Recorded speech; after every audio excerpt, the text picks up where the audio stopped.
Thank you for joining Change Your Mind Transformational Dialogue Radio.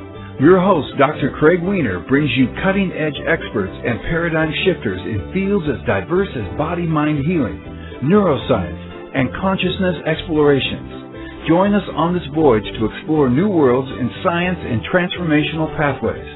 Seek out new understanding and boldly go where few have gone before.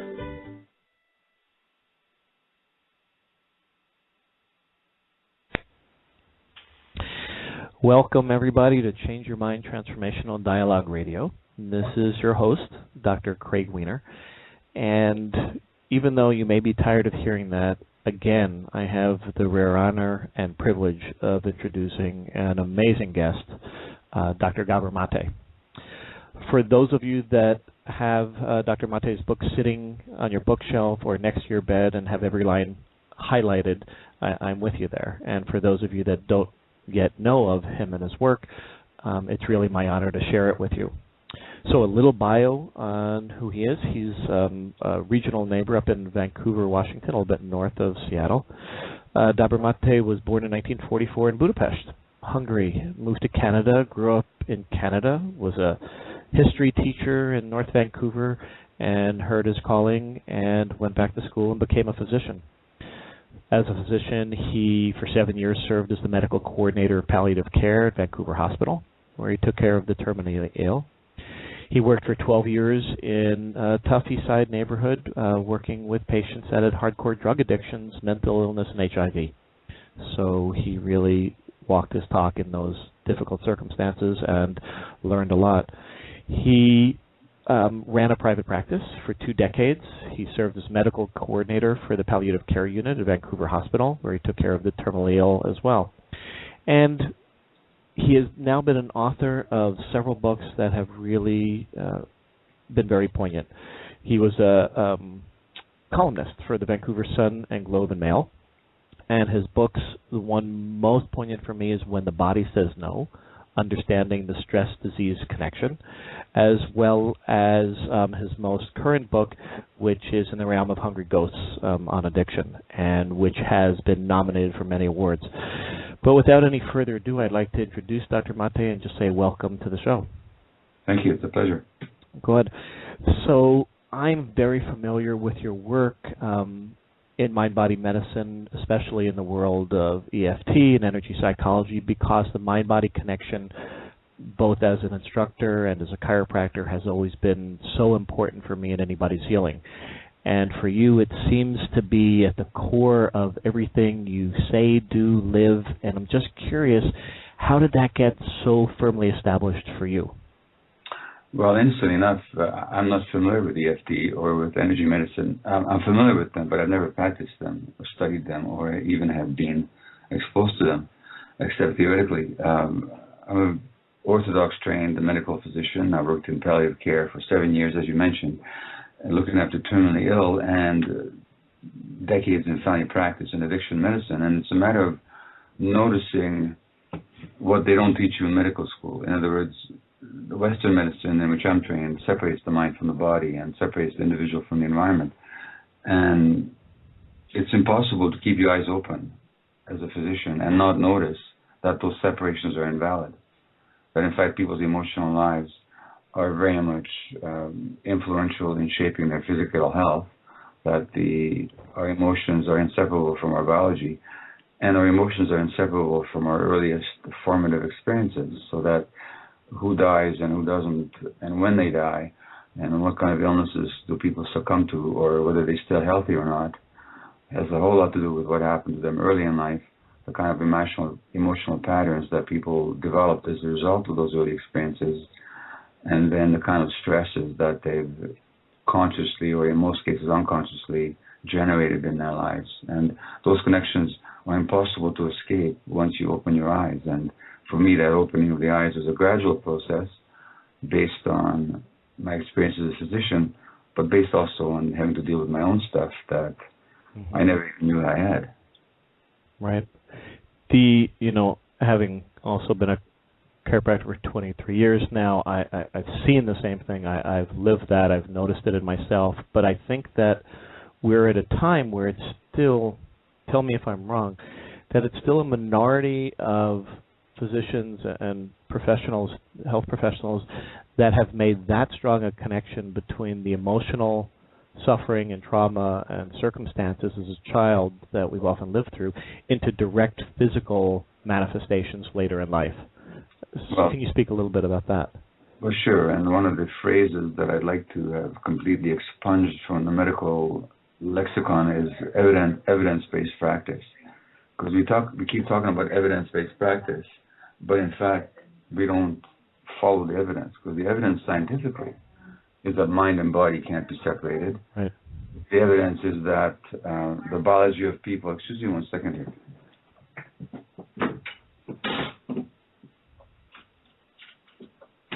The evidence is that the biology of people is inseparable from their emotional lives, that in fact our physiology is very much shaped by our psychological and social relationships from conception until death. That's what the evidence is. Right. That's what the scientific evidence is.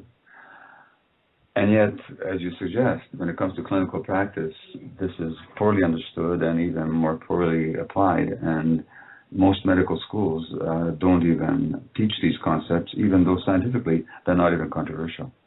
So there's a tremendous gap between what we've come to understand, not just from traditional knowledge, not just from traditional Chinese medicine, or not just from the what you might call the newer modalities of energy medicine or EFT, anything like that. Not just, but also through the rigorous scientific Western method applied to human physiology. We know that the mind-body separation is not something that exists in reality, but medical schools don't teach it, medical practitioners don't apply it, and most patients who end up going to a doctor, unfortunately, lose out because so much less is done for them that could be done. Yes. If these understandings were actually put into practice. I think perhaps tell me what I would call the hallway or the bathroom conversations at medical conferences, et cetera, that if you get most, even Western trained physicians in a private conversation over a glass of wine, that they would be able to relate to the understanding of emotional pain, suffering, the things that have caused us pain, have a direct result on our mental states and our health. But perhaps somehow there's this gap of how do we apply that knowledge, that information, that research that's even out there into a daily practice. Seems like that's the biggest gap. Okay? Well, it's really not that difficult. Conceptually, it's rather simple. Here's the thing. Let's say you come in with an inflamed joint because of rheumatoid arthritis or any other autoimmune condition. Autoimmune condition, as you know, a condition in which the immune system turns against the body. So that includes rheumatoid arthritis, scleroderma, Crohn's disease, multiple sclerosis, ulcerative colitis. You may also include probably fibromyalgia and chronic fatigue syndrome in that as well. So let's say you come in with an inflamed joint owing to rheumatoid arthritis. Okay. Now, the evidence has clearly shown two things now. One is that inflammation is related to certain emotional patterns, particularly self-suppression, self-repression, hypermorality, dutifulness, an overall sense of responsibility, which means that you take on too much, and your body's going to say no at some point in the form of inflammation. Number one. Number two, those emotional patterns of hyper-responsibility and emotional repression are not anything you were born with. Those were coping mechanisms that you developed as a child because your parents were too needy or too stressed, so you had to become the caregiver, you had to become the responsible one, you had to not express your emotions because your parents couldn't handle them, so in order to protect your relationship with your parents, you learn to suppress or repress your feelings. In other words, there's a real line between early adversity and the onset of rheumatoid arthritis, which statistically has been shown to be the case. The more adverse experiences a child has had, the greater the risk of autoimmune disease like rheumatoid arthritis. So, but you come into the average physician with the inflamed joint, all you're going to get is an anti-inflammatory medication, or if it's severe enough, you might get an immune-suppressing medication so that to stop the immune system's attack. Some cortisone, sure. No, not the cortisone, but I'm talking about immunosuppressants. Okay. or you'll get the cortisone, as you say, which is actually a steroid to suppress inflammation. And instantly enough, when you ask what cortisol is the body's stress hormone. Right. So we're treating a lot of these conditions with stress hormones, but we're never asking ourselves, well, the stress has something to do with it. And so, but what if you came into the physician with that same inflamed joint, in addition to whatever he needed to do for you, or she, to get rid of the inflammation? I'm not against that, by the way. But what if in addition to that, they said to you, okay, when you have a chance, can you come back and talk to me and tell me what's happening in your life? What stress is there in your life? What is your body saying no to that you're not saying no to because you learned not to say no as a child? What happened to you as a child? What happened in your family of origin? What's your multiple generational family history like in terms of stress and disorders and problems and childhood experiences? And how is that showing up in your life right now? And what is your relationship like with your spouse or partner? And on the job, do you take on too much? Are you one of these people that doesn't know how to say no, that's always taking stuff on because you feel so responsible for everything and everybody? Well, that conversation could make a life-changing difference to people, but we never have those conversations. Thank you. The message is one that I speak all the time, but you say it and speak it so eloquently. And I say that, in especially chronic conditions, the adaptation that patients and that all of us, I don't separate myself, have to go through is how do we adapt to those things? How freely can we communicate about them? The relationships with the physicians are strained and brief and minimized into certain parameters of discussions. And this really does take, on one hand, it's a revolution in thinking. On the other hand, there's just a level of humanity that's being used in interactions and an inquisitiveness to more than just the objective physical science and some science. Well, that inquisitiveness is what I call compassionate curiosity, where you actually are curious about what's going on, whether with yourself or somebody else, and you do so not from a position of judgment, but of compassion. And unfortunately, health professionals are given technical information and narrowly defined scientific information, but they're not much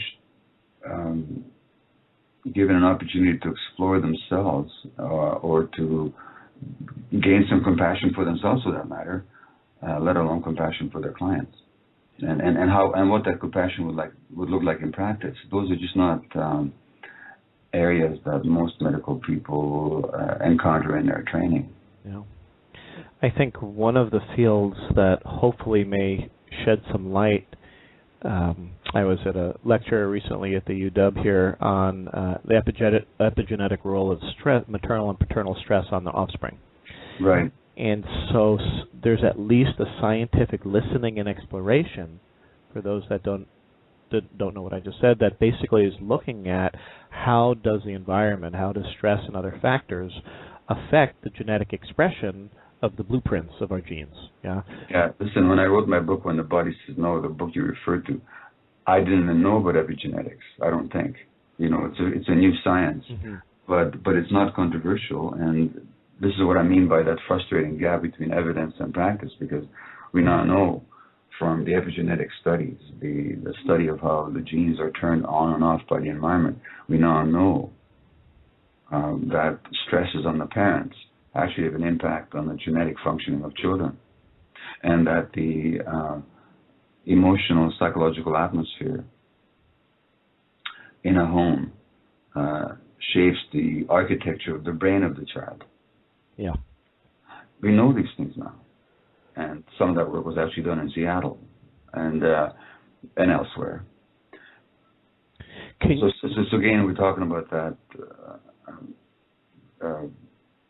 gap between what is known and what is put into practice in the medical world. And so that's when I say that evidence-based practice is a misnomer, because we're not practicing according to the evidence. The evidence you cited ought to change the way we practice pediatrics and psychiatry, at least. Right. But it doesn't. Speaking of some of the studies, we're both fans of the ACE, the Adverse Childhood Experiences studies, which you've written on. Can you synopsize what you consider most valuable and important about those studies that it's demonstrated a mind-body connection? Well, the Adverse Childhood Experience studies were performed in California originally. It actually began with the experience of physicians at a clinic for obesity. Dr. Vincent Filippi, who's one of the lead investigators, is an internal medicine specialist in San Diego.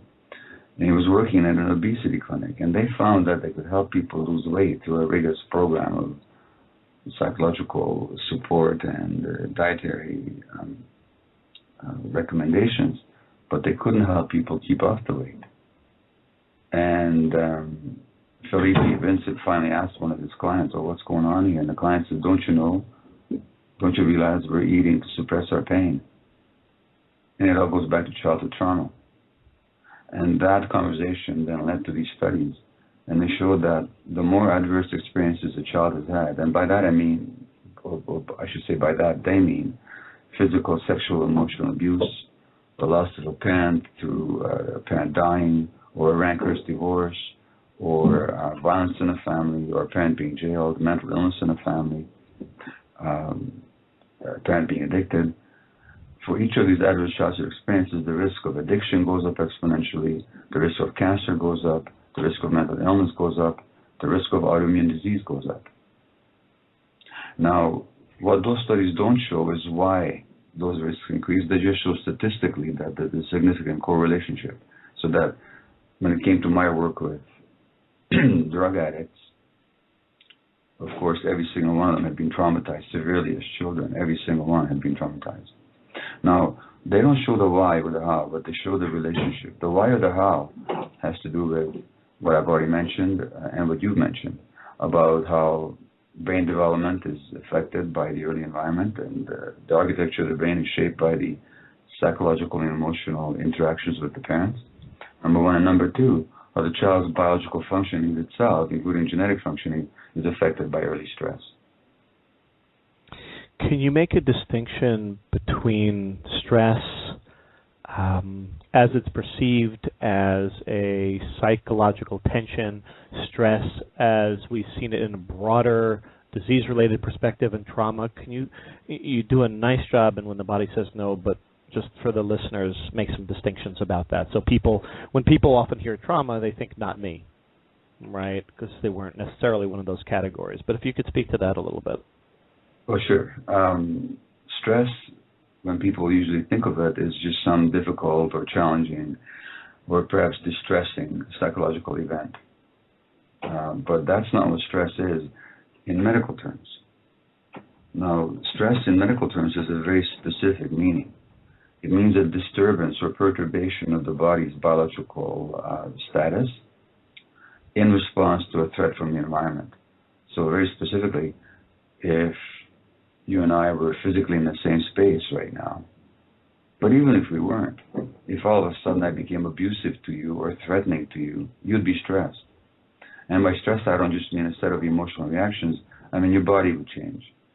And what I mean by that is that your adrenaline levels would elevate, your heart rate would increase, your muscles would tighten, there'd be different blood flow to your muscles, diminished blood flow to your intestines, your blood pressure would go up, and the cortisol levels in your bloodstream would go up, and you would have higher blood sugar levels, all of which would enable you to fight back or to escape. So the physiological stress response is actually a response to a kind of environmental threat. And that has the benefit of helping you either escape or to fight back in the short term. In the long term, those same physiological stress mechanisms, if they extend over time, especially if you're not aware of them, but you don't necessarily have to be, will damage your body, because adrenaline in the long term will increase your blood pressure, give you hypertension. It'll damage your heart, increase the risk of strokes and other negative. It will make you nervous, anxious, and so on. Cortisol in the long term would make you depressed, put fat on your belly, increase the risk of heart disease, suppress your immune system, thin your bones, and ulcerate your intestines. So chronic stress in the physiological sense actually undermines health. Yes. So when we talk about stress in medical terms, we're not just talking about sort of bad feelings. In fact, people can be stressed physiologically without even knowing about it. Mm-hmm. In fact, people can be stressed even if they're anesthetized. So that the stress is a physiological response, which may or may not be associated with a psychological awareness, but either way, it has physical consequences on the body, and chronic stress is known to create all manner of illnesses and undermine health in many, many ways. You know, that just brings to mind, literally this morning I had a new patient who's had a lot of neck pain, back pain, extremity pain, had a trauma with a horse, had neck surgery, so lots of very obvious physical traumas, both the surgery, the trauma of itself. But in the conversation, at least 3 times came in the doctor that thought she was making too many symptoms up, another physician assistant that made a comment that was disparaging, and within all of those, in the just the beginning discussion of the experience of what it was to be told about those things, the tears started to well up, the frustration, and so even in a first discourse with a beginning patient, that intertwining of the stress, of the painful emotions, of the physical trauma, are impossible to separate. And so, but let me tell you something about that, if I may. She wasn't crying about the doctor and what they had said. If that's all that was going on, she would have just said, "Go to hell," and she would have walked out of their office. Exactly. Her tears about the fact that she wasn't understood and received and believed as a child, and she's got this deep pain about being dismissed and misunderstood and not being seen and recognized and not being validated. Well, that deep pain predates her meeting with the doctors. If somebody who believes in themselves and knows that they're valid because they've been treated that way as a kid, walks into a doctor's office and the doctor says, "You're making this up," she would laugh and say, "What have you been smoking this morning?" and walks out. You know, so that what I'm saying is that that this person is manifesting in the office is precisely what we've been talking about, which is the effects of early trauma. Gabor, I can't tell you how much it elates my heart to hear what you're saying, just because it's what I know to be true with compound trauma.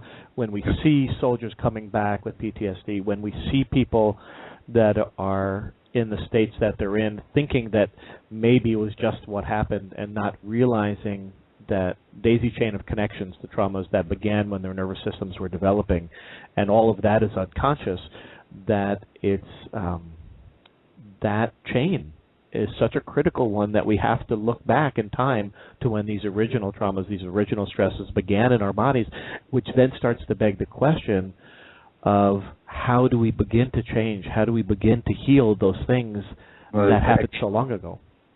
Well, you don't. But the good news is that you don't have to. See, the problem with this patient of yours that you just described is not that the doctor didn't believe her. It's that she doesn't believe herself. If she believed herself, again, she would just laugh at this doctor and say, "You know, what are you talking about?" You know, so that no, she doesn't believe in herself because her parents didn't believe in her, didn't receive her, didn't accept her, couldn't validate her, not because they didn't love her, not because they didn't do their best, but for whatever reason was going on in their lives, they couldn't be there for her. And so the real loss is not what happened all those years ago. The real loss is the connection to herself. So that's good news, because if the problem was what happened 3 decades ago, you could never fix it, because you can't change what happened 2 decades ago. But if the problem is the loss of connection to yourself, that's available at this minute, right now. And that's what I meant. That's what I mean when I talk about possibilities. That the possibility of reconnecting with yourself, and that's all she needs to do. Is to when I say all, I don't think that it's easy, but it's simple, but it's not easy. Right. So that it's not a question of healing what happened decades ago. It's a question of how do you help somebody connect with themselves who, because of early experiences, lost that connection. Right.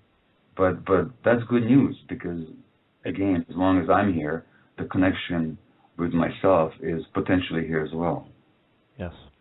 Whereas what happened 2 weeks ago can't be fixed anymore. Yeah, it really sheds so much light and compassion and the need for a revolution in how we handle people that are addicted, people that have committed violent crime, people that have compromised nervous systems from early on, and neurobiological wiring that literally has altered their ability to use their frontal cortex, depending on, you do wonderful work in attachment, but however that happened early in our life that allowed a brain to rewire in a certain way makes us more prone to act differently. And punishment isn't a way that seems to successfully be providing a way for healing to happen. Well, for healing to happen, what needs to be provided is what wasn't there in the first place, which is that supportive understanding, compassion, and connection. And the role of the healer, no matter what kind of work they're doing, whether it's EFT or chiropractic or medicine or energy medicine or TCM or shamanic practices or psychology or therapy or counseling or whatever they're doing, the primary role is what kind of relationship can be established with the individual where they can actually seek that connection with themselves. So in your ideal vision of a healing relationship, and whether that be with a health professional or whether it be with a friend or somebody with whom one's in relationship with, what do you think are the most important elements that one can provide for another who's trying to reconnect and heal that are most essential? Well, if I look at my work with people, I do my best work when I'm completely aware of what I'm bringing into the situation myself. In other words, it has to begin with self-awareness. Mm-hmm. It has to begin with a clarity as to what I'm up to and what's happening for me, and what my feelings are, and what my reactions are, and what my judgments are, what my thoughts are, and I have to take responsibility for all those. And that way I can invite you to take responsibility for your side of it. So self-awareness is an essential. Anything else? Well, and self-awareness. Well, there's a wonderful spiritual teacher, A.H. Alma's, who says, only when compassion is present will people allow themselves to see the truth. So that there has to be that compassion for the other person, for what they're experiencing. And there has to be a compassion that's so strong that even when the other person is not compassionate for themselves, you can still look at that and look at their lack of compassion as compassion. What about safety? Providing a container of safety where somebody can finally feel that they can express the parts of themselves that they were not able to in past times essential? Well, the fact is that when there's no vulnerability, there's no growth. And nothing grows when it's not vulnerable. People don't grow when they're not. Bruce Lipton said it really well. He said that the cell, he says, can be either in growth mode or defensive mode, but not both at the same time. And the same thing is true of the human organism as a whole, including the human psychological organism. So that we can be in defensive mode or in growth mode, but not both at the same time. Now, the only time we are not in defensive mode is when we perceive absolute safety. Oh. So that's that vulnerability to occur, which then facilitates growth. There has to be absolute safety there. Oh. And then that's where compassion comes in, and that's where the self-awareness comes in. Yeah. The relationship with the self-awareness is an interesting one, because when one starts dealing with physical/emotional pain, if the person in the healing profession hasn't done their own personal work, they can often get triggered and create and feel defensive, and you can have a whole different dynamic move in a different direction. Have you seen that happen? Well, that goes back to my standard joke, which is a little bit unfair, but I'll say it anyway, just because it makes a general point. My question to audiences very often is, when I speak, so what do you call somebody who tries to fix in somebody else that which they haven't resolved in themselves? Right. The answer is you call them a psychiatrist. That is unfair because it brushes everybody with the same right. Paint. It's not true. Many psychiatrists have gone past that. But as a whole, that profession is based on fixing in others that which people haven't resolved in themselves. And they can do a lot of damage. Yeah. And anybody counseling another in any way. But it applies to anybody who's in a healing position, absolutely. No. And so to go back to your patient who came in this morning, that doctor or that medical assistant, whoever made those statements, they could only make those statements because they haven't been validated themselves, because they don't feel connected with themselves. They have traumas that they haven't worked out themselves. Right. And then we inflict it on others. Great. So I'm going to ask you on a personal level, because it is all about our own work, and I feel your willingness to be as authentic and vulnerable as I sense you are, is you said that the simple but not easy work is undergoing that which we've lived through to heal and to still find compassion and self-love and acceptance of ourselves. Are there any stories or insights that you'd like to share that might assist listeners that are right in that process? Well, I don't know if there's anything specific. What I share very openly in my talks and my books is that there's very little I've seen in clients that I haven't seen in myself, whether it be the repression, whether it be the addictive behaviors, whether it be the unresolved pain of childhood issues, their manifestations in adult life. These are all experiences that I've been through myself, and when I'm talking with people, I'll give very specific examples of how I've been in similar situations. These things are universal. They're not. It's not. It's a question of whether we recognize it or whether we don't. But whether we do recognize it or whether we don't recognize it, it's still universal. So none of us in the healthcare business are any different from any of the clients that we deal with. And the more we think we're different, or the more we think that we're superior, the more blind we are, actually. I think, and tell me if you've noticed this, there's a duality for physicians, I think, to perhaps not share the personal, because they're trying to maintain some sense of distance, some sense of professionalism.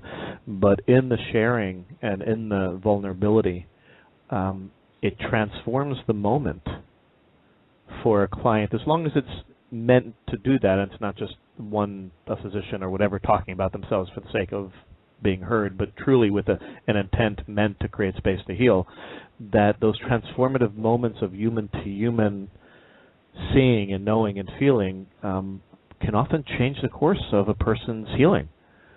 Well, yeah, that's true.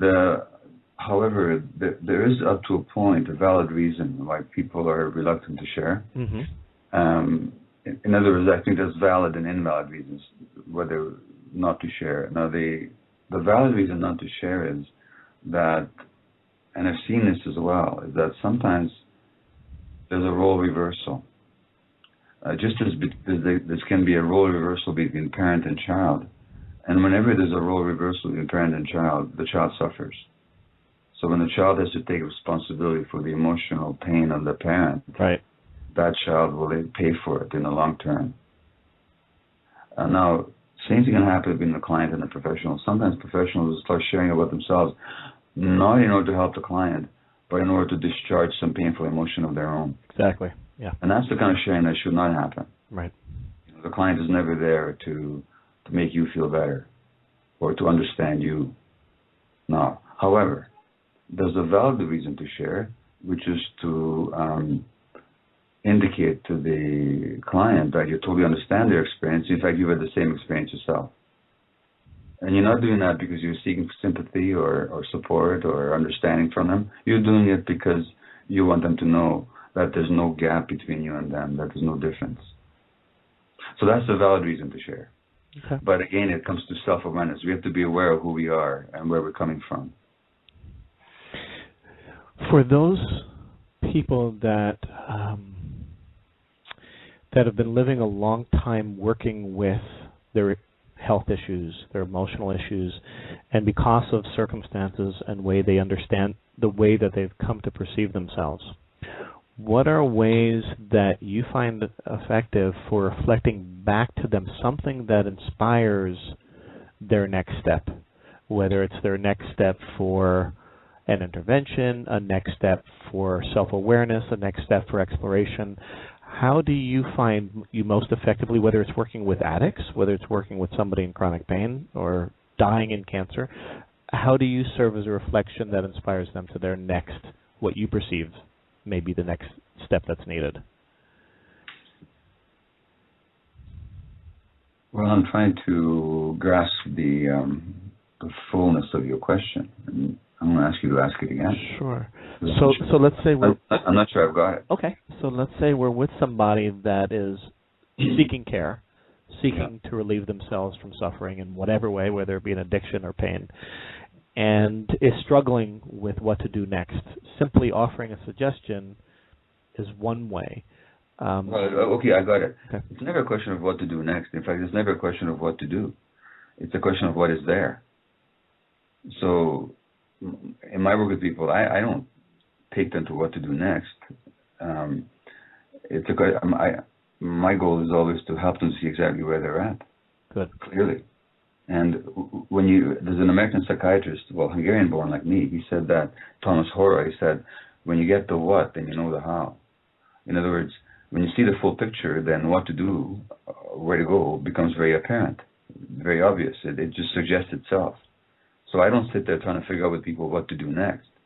My work is to help them understand exactly what's happening in the present and where they're at, and what might be in the way of their understanding of what to do next. Because there's a natural flow, there's a natural wisdom, there's a natural capacity inside all of us. Very few of us are always in touch with that potential, because we live in a world that really does screw us up and blinds us to our own reality and distracts us and so on. And plus there's all that chocolate stuff in the way that you and I have been talking about. But that flow, that reality, that potential, that capacity, that healing, that power, that insight, that clarity, that's inside us. It's not even inside us, it's us. So the real issue is what's in the way of it. And that, to me, is much more of an interesting question than what to do next. Beautiful.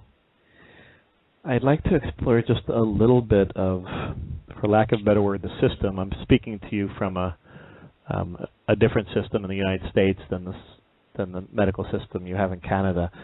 And at some times it looks like the medical systems and the pharmaceutical interventions that are just so large erase hope.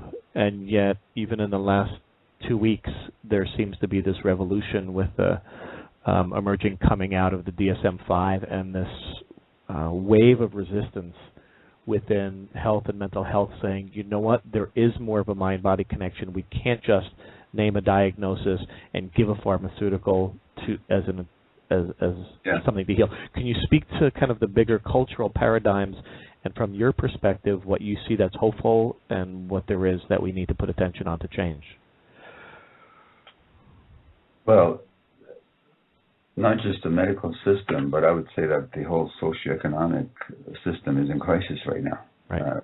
Crisis meaning is that more and more people are finding that their needs just aren't being met. And not only are their needs not being met, the system is not even designed to meet their needs, but it's designed to meet the needs of very few people who've got a very rigid definition of what their needs are, which is basically profit and power and control. So that not only is the system not meeting people's needs, it's not even going to. It's not its intention. So the more the system reveals its contradictions, which it is, over the last several years, that's obvious, more and more people are looking for alternatives. So what's encouraging about the situation is precisely that resistance, that awareness that more and more people are arriving at, that this whole thing just isn't working for them. And the pharmaceutical system and the medical system, these are just parts of a larger system, which the essence of which it is materialism, the essence of which it is that the control, possession, and the manufacture and disposition of material goods is more important than human values, more important than happiness, than joy, than truth, than reality, than spirit. All the things that we actually value in life are not as important to the system, or they only have secondary importance insofar as they serve or get in the way of profit and control and power.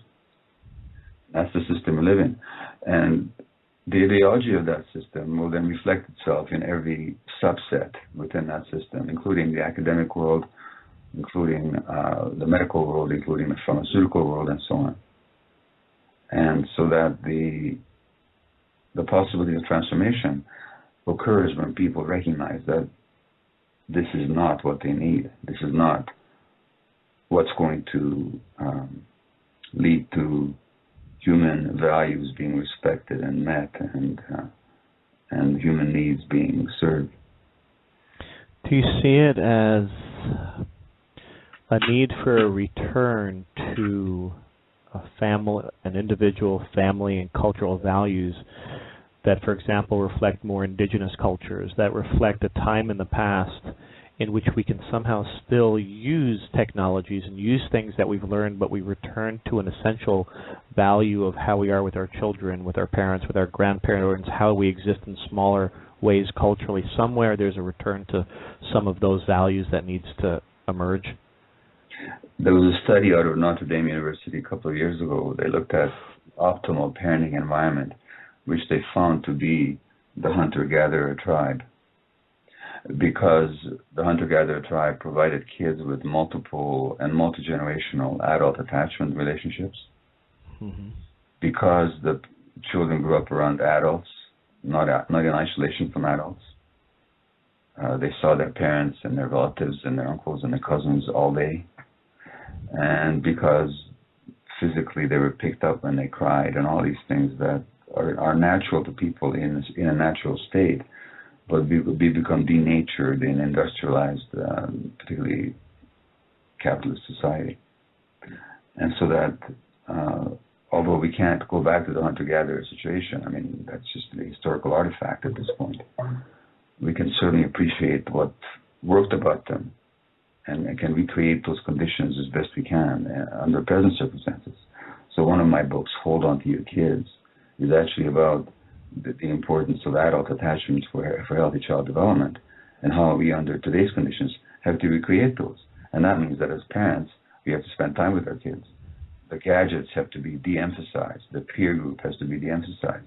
The sleepovers and the play dates have to be de-emphasized. They're cut out altogether when it comes to young children. The TV time has to be minimized. The family meal has to be placed back into its position of central importance in child development, and so on and so forth. In other words, although we can't go back to the physical conditions, nor would we wish to really, of hunter-gatherer peoples, we have to understand what worked about their cultures that we have lost, that we have to reinstitute.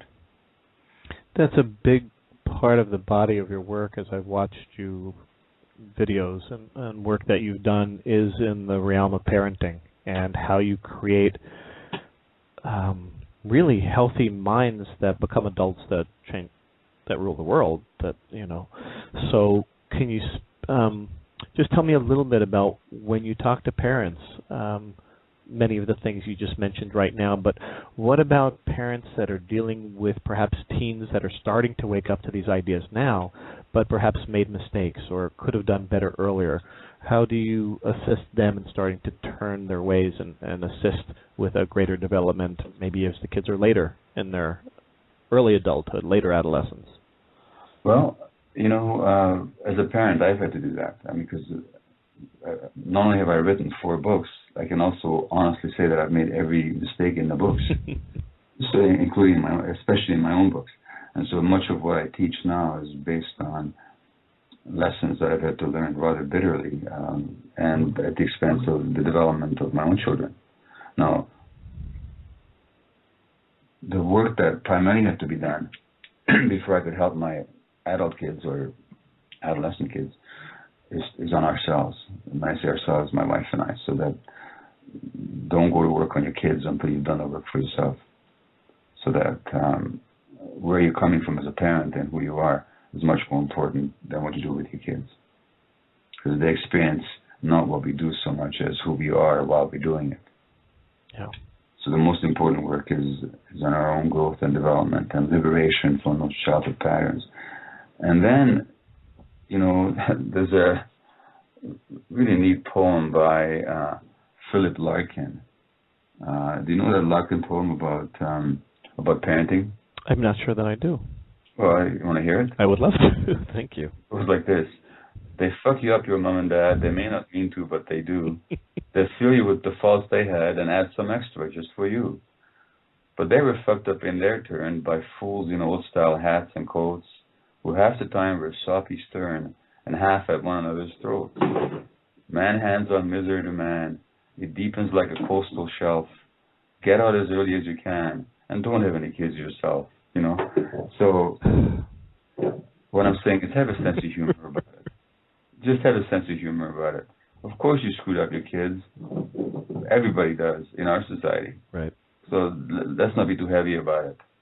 And given that capacity for healing and wholeness and transformation is really at the heart of who we are as people, it's also at the heart of who you kids are as people.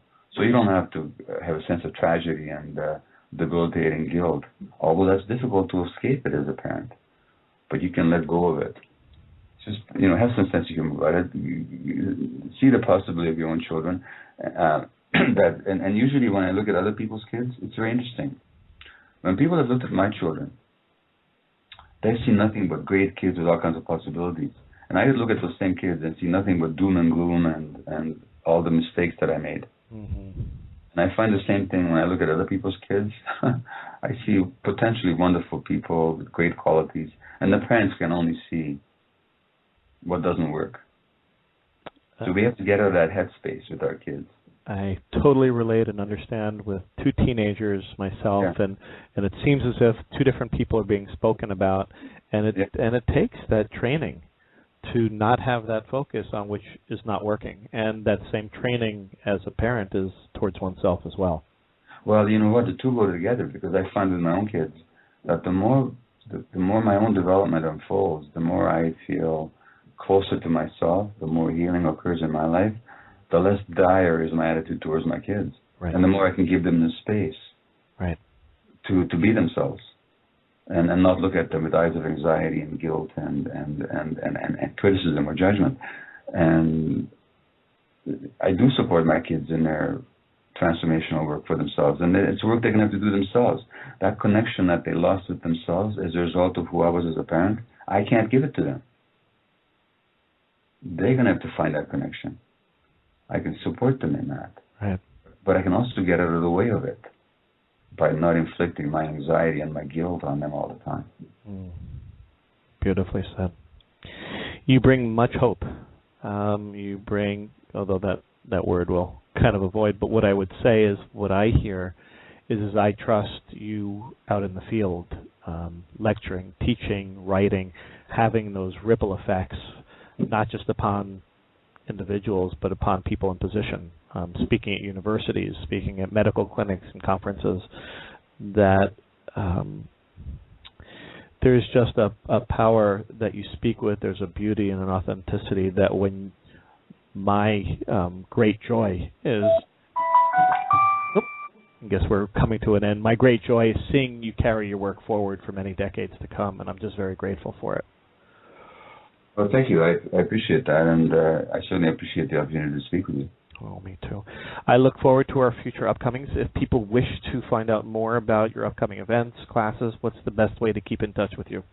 Well, the website, www.drgabormate.com.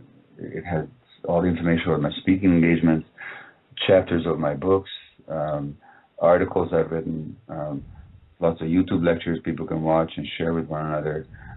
I will be taking a sabbatical for most of the rest of this year to write another book, or at least to begin to write another book. I will be in the Seattle area sometime in April, probably a number of times next year. So my website is the best way to keep up. Wonderful. People can also sign up for my mailing list if they want to be on it. There's a Facebook page that I don't administer or go to very much, but it keeps up with my stuff as well. Okay, great. Well, I think with that point, just much gratitude. I hope that all the listeners pursue reading your books and continue to follow you, and that your work continues to infiltrate through all the different places of our society that people need to hear that. So I'm going to go ahead and end today's show, say thank you, Dr. Mate, so much for today, for the show, and for all that you do. My pleasure. Thanks a lot. All the best to you. You're welcome.